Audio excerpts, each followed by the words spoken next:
Salut à tous, c'est Hugo de la chaîne NSS. Aujourd'hui, on va simplement créer un texte avec un style comme s'il était coupé en deux et que la partie du haut générait une ombre sur la partie du bas, donc pour générer du relief. Pour ça, c'est vraiment pas compliqué, vous allez partir d'un texte relativement classique sur lequel vous allez venir faire un masque. Donc pour ça, dans vos options d'effets, vous allez sélectionner l'outil plume du texte et on va venir faire un masque en biseau comme ceci. Voilà, et on met les contours progressifs à 0. Donc de base, on va avoir ceci. Ensuite, vous dupliquez votre texte et sur le texte du bas, vous allez cocher la case inverser le masque et comme vous le voyez, il nous reste un écart très fin que l'on va venir combler en passant l'expansion du masque de 0 à -1. Et à partir de là, on est pas mal. Ensuite, dans votre fenêtre effet, vous allez venir chercher l'effet ombre portée que vous placez sur la partie du haut. Donc déjà, comme vous le voyez, ça nous génère une première ombre. Dans les options d'effet, vous allez passer l'angle de 135 à 180 degrés pour vraiment avoir une ombre verticale. Vous allez passer l'opacité de 50 à 70, la distance de 5 à 20 et le lissage de 0 à 50. Bien évidemment, vous pouvez adapter les paramètres. Et donc déjà, là, on a un texte plutôt intéressant.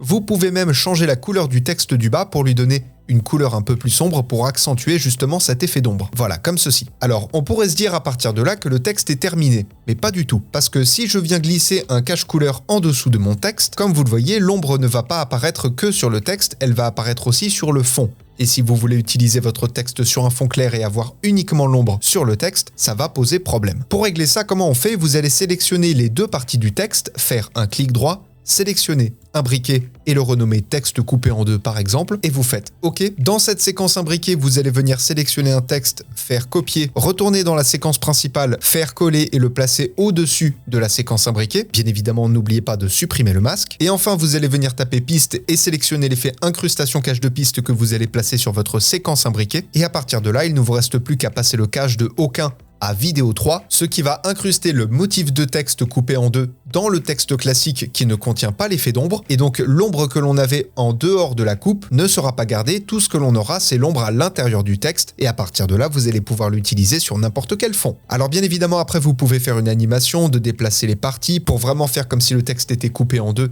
et l'animer en tant que tel, mais ça pour le coup c'est juste une simple animation de déplacement des parties, il n'y a rien de plus simple. Bref, c'est tout pour aujourd'hui, et en attendant les prochains tutos, apprenez, utilisez et progressez dans vos montages. Je vous fais des bisous et à plus.